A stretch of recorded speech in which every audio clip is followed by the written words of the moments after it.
everybody in the world buy. Hello everyone and welcome back to the GSMC Fantasy Sports Podcast, brought to you as always by the GSMC Sports Network. Before we begin with our next segment, I do want to remind you yet again to avail yourselves to the features that you can find on YouTube, whether it be through Super Chat, Super Thanks, and Super Stickers.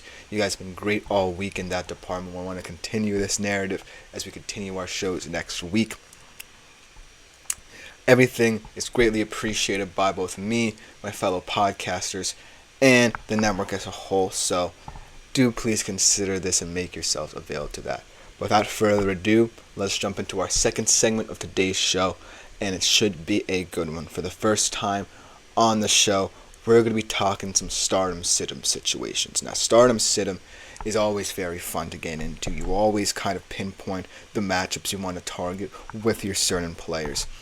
And the excitement surrounding different matchups early on in the season, when certain teams have easier schedules, it becomes kind of this chess match where you're trying to decipher how to kickstart your fantasy football season on the right foot.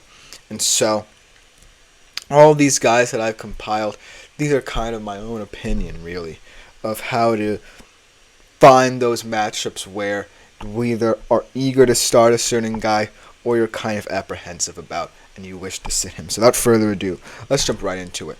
Our first stardom-situm of the week is a start, and this guy is going to be back with a vengeance against a defense who I really do not like the profile of for the season. That is Joe Burrow. A lot of people might be skeptical about me wanting to start Joe Burrow for many different reasons. One, because of the wrist injury. We don't necessarily know how he's going to look, and on his throwing hand, it's a little bit complicated to come back from. But I don't necessarily think he'll have to do too much in this game against a Pats defense that lost 15.5 sack production from Matthew Judon, and also have the issue of Christian Barmore, one of their leading defensive tackles, not going to be starting early on in the season due to blood clot issues. So this defense certainly looks very barren of playmakers, and I'm not really excited about what an experienced quarterback will do to this Patriots defense to kick off the year. But the wrist injury, if it's giving you pause, just know that there's no defense that I think of more worse than the New England Patriots. I think this will be a much simpler game than people expect for Joe Burrow to get back on track to start off his season. But then there's also the situation that people might be thinking about with Jamar Chase and his contract holdout and the tension there. Obviously, T. Higgins, like we said during the week, franchise tagged, tied down for at least one more year. And now all attention turns to Jamar Chase, even though there's 2 years left in his contract, still holding out. And I think this is more because of the way he has seen the wide receiver market transpire this offseason that he is doing this. I don't necessarily think this is a internal issue within the Cincinnati Bengals organization.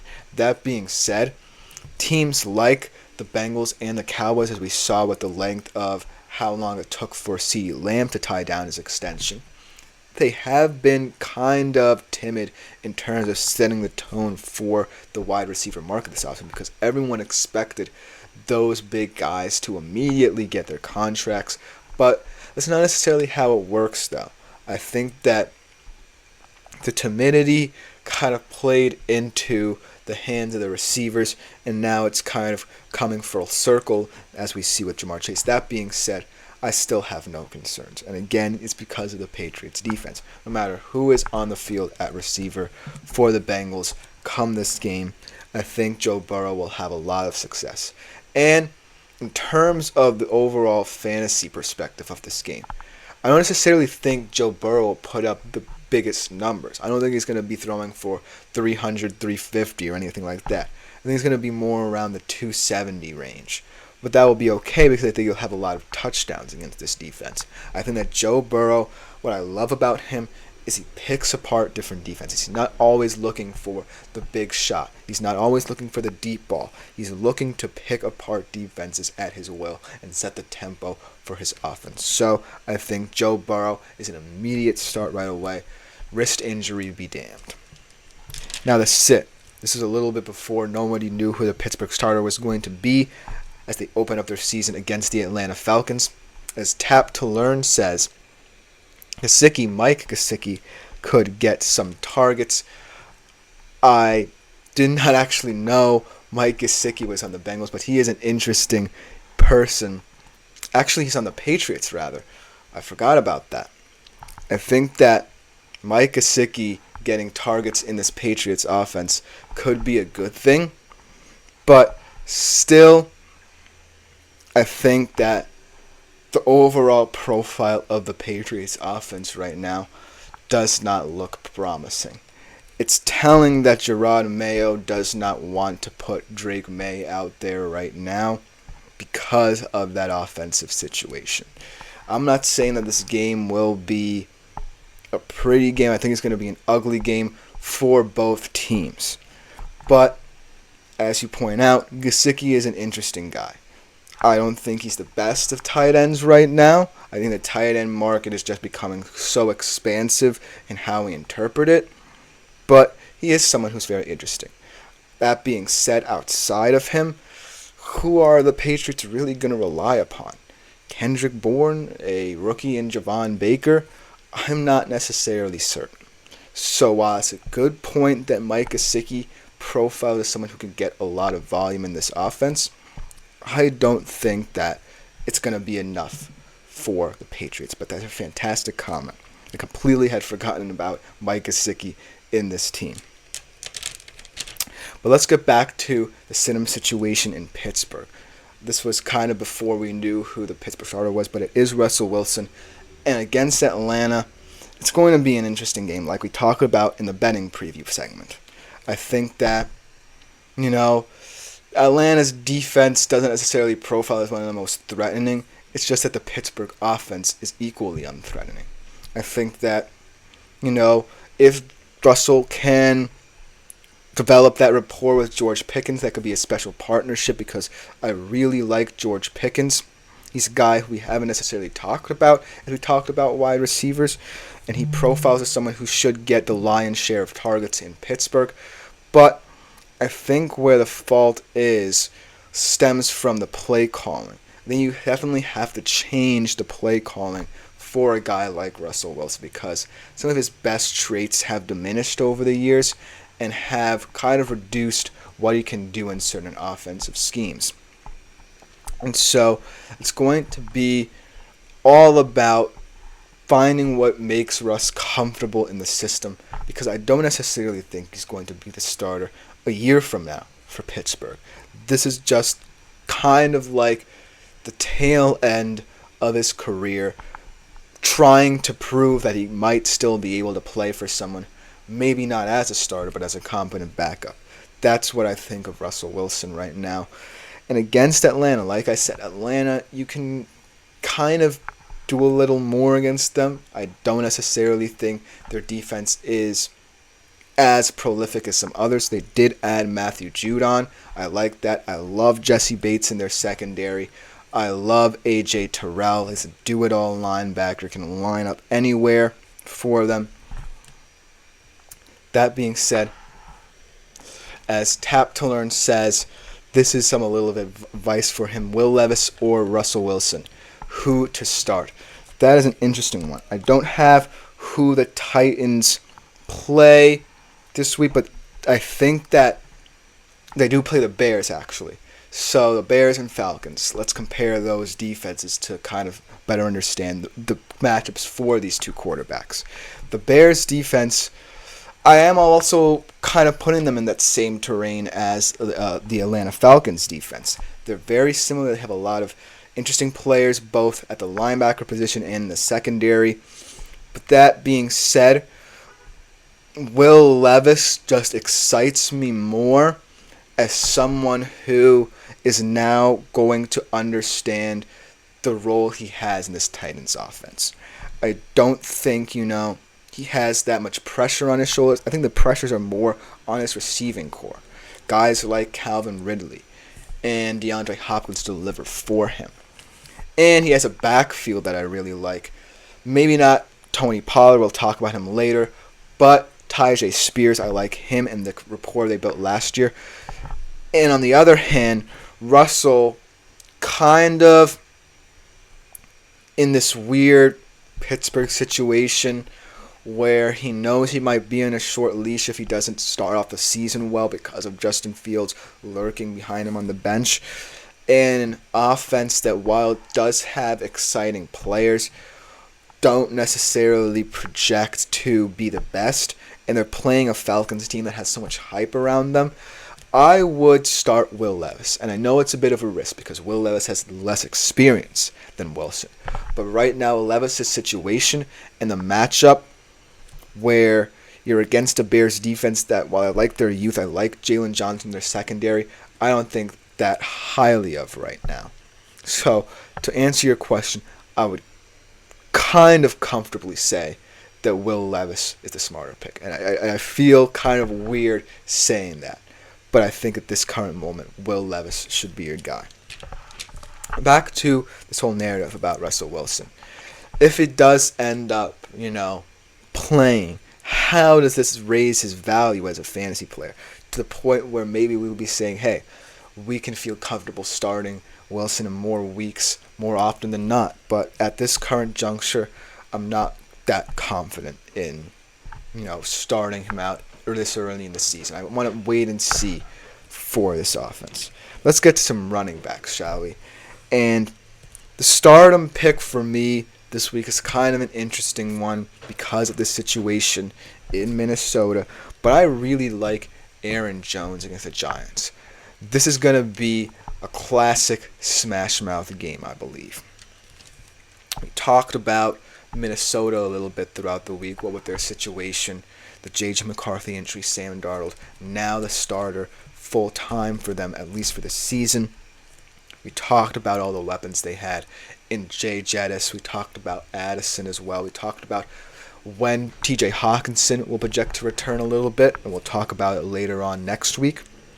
But right now, I think this game will be all about winning ugly for either of these teams. Both of these teams project to not get as many wins this year, but they'll take wins however they come. And Aaron Jones kind of defines that ugliness. He's not someone who we would think of as, in terms of explosiveness, yards after contact, really getting to the end zone anymore. But he is someone who's a physically tough guy who can pick up yards in bunches. And that's what he's gonna have to do in this game. Now we look at the Giants' defense, and it looks a lot more daunting this year. And you think that maybe O'Connell and this offense will take more advantage of the pass game because that's where they're the weakest. I don't necessarily like the secondary for the Giants as much as their front seven. You have guys like Brian Burns, who you just brought in. You have guys like Thibodeau up front getting better and better. Continues to improve with Dexter Lawrence as kind of the nose tackle in this system. But the reason why I think Aaron Jones is going to be this is I think that Kevin O'Connell might want to ease Sam Darnold into the idea of him passing a little bit more. And I think the overarching sentiment of this game is going to be the volume of touches each of the big players on this team are going to get. Because whoever has more volume within their big players will win. And right now the Giants, they're not necessarily going to have that much drives, I think, in this game. I think they're going to rely on their defense. As another question from Tap to Learn says, Aaron Jones or Kyron Williams, who is questionable, I believe that means, start in the Rams season opener? That is another fascinating question. I still stick with Jones. I actually do not like Kyron Williams as a fantasy running back for the whole season. I think that last year was kind of an aberration because that was kind of the year where all these Rams rookies produced much more. As he says, the Rams will play the Lions at Ford Field. And again, that's another interesting game where you have two playoff contenders. But the reason why I'm still taking Aaron Jones is because both the Vikings and the Giants profile as teams that want to win ugly, whereas the Rams and the Lions have much more diversified attacks. They're much more experimental on the offensive side of the football. And overall, they have much more weapons to distribute the ball to than teams like the Vikings or the Giants, even though the Vikings have Justin Jefferson. Let's get back to the whole Aaron Jones thing. Because of the fact, like I said, he's not as appealing in terms of explosiveness and, immediacy in terms of touchdown scoring as other quarterbacks out there. But he will get a lot of touchdowns in this game because of the physicality both of these teams will try to drag the other team into. And so that's why right now Aaron Jones feels more comfortable for me as a fantasy football kind of connoisseur trying to sort out all these questions. Because, like I said, the Rams and Lions have more verbiage in their offensive setups to attack you with. Let's get into the player who I will sit. And this guy might not even be on a lot of your rosters. He might not even be in the discussion for you at the running back position throughout the entirety of the season, even if you are thinking him as a flex or streaming option. That is Ezekiel Elliott, Cowboy against the Browns. And it's just kind of simple. I don't like Zeke overall coming back into this Cowboys offense, and especially against one of, if not the best defenses in the league. I think that this is going to be one of those games where, again, both of these teams have enough talent, but also the talent is dispersed around the team to where it's going to be a game where it's going to be interesting. Where, as we get another comment from Jake Tokarczyk, hope I'm pronouncing that correctly, Saquon Barkley, I believe he is saying, or Jonathan Taylor. Ooh, that's another interesting matchup. Ooh, I like that one a lot. I think that Saquon, I'm not sure who he's playing by. I'm not sure who Jonathan Taylor is playing as. So I'm going to kind of go off the cuff here. I think that when I just look at these two names and how they fit into their team's offenses, I say Jonathan Taylor. Mainly because I think he's going to be relied upon more in that Colts offense as Anthony Richardson tries and cements himself as a competent NFL quarterback. That being said, Saquon in that Philadelphia Eagles offense really intrigues me. As Tap to Learn says, that Philly is playing Green Bay. Okay, so that makes it a little bit more interesting. The Green Bay Packers defense here. I don't necessarily like them as much either. I like their secondary a little bit, but not overall. So this becomes an even tougher question. But at face value, as we try and get, information about the Colts here, I think that Jonathan Taylor, to me, is more of a long-term guy. As Tap to Learn, again, fantastic commenter. Keep it up because I might need some updates. Indy plays Houston. That's right. The divisional start-off is going to be an interesting game. A lot of storylines there. Houston's defense. As Cam, like I said, if you have any trade advice as well. Hey man, I'm new here. I just wanted to leave an opinion on a trade that's finalized. If you had the time, of course, hit me. But we are still sticking with the first question, so I'll give you some time to drop your trade analysis in the comments. Let's get back to Jake's comment here. Barkley or Jonathan Taylor, now that we know the matchups. Jonathan Taylor, like I said, feels to me more of a long-term kind of running back as the season goes on, because I think that he will grow into the season as the Colts grow as a team.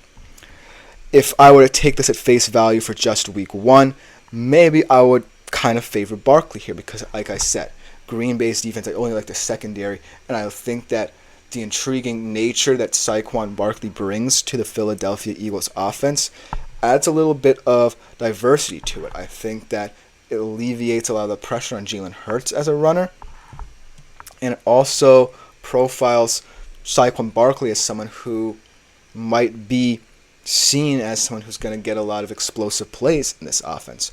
So, that being said, if we're just going off week one, start Saquon.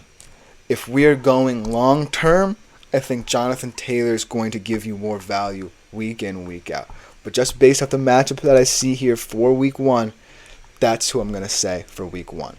We're still waiting on Cam. So that gives me a little bit more time to talk about a guy who you might not want me to talk about in Zeke Elliott. Like I said, he's not a popular guy in fantasy terms. He might not even be on your radar. But like I said, if you were considering rostering him, if you do have him on your roster, I think that you definitely don't want to because of that Browns defense. Let's go into the wide receiver market a little bit. Let's start off with a start. This is a surprise. This might be a surprising one for people, but I definitely like it a lot. How about Davante Adams against the Los Angeles Chargers? Hear me out here. This is a interesting divisional game because this is the start of the Jim Harbaugh era in LA.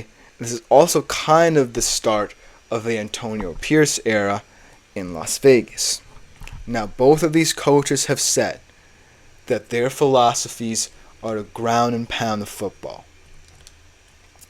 They are going to be very physical, gritty teams all season long.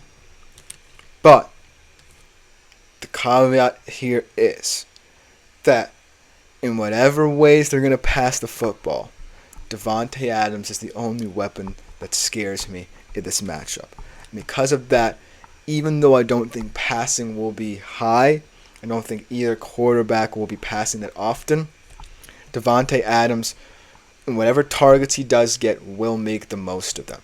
The Chargers defense has a lot of good depth to it. They still have Joey Bosa. They still have Khalil Mack. They have Derwin James as a safety. Very good free safety. Lines up everywhere, can even blitz as well.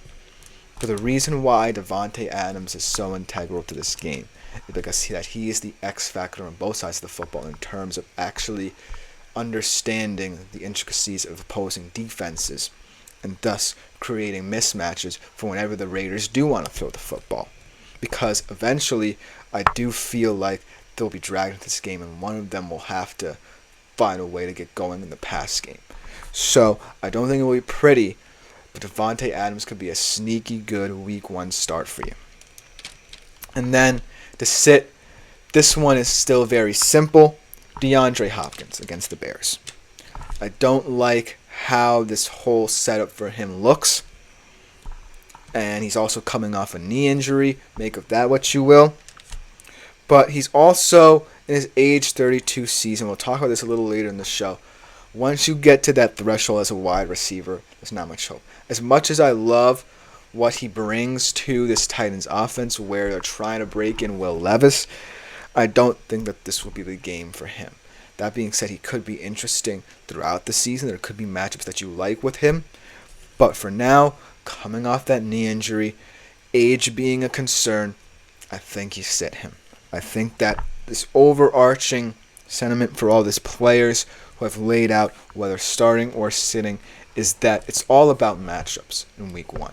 I think week 1 is where you really start to hone in on trying to figure out who on your roster will best fit for A, to start off the season, or B, maybe be a late bloomer and grow into the season, because that's the importance here.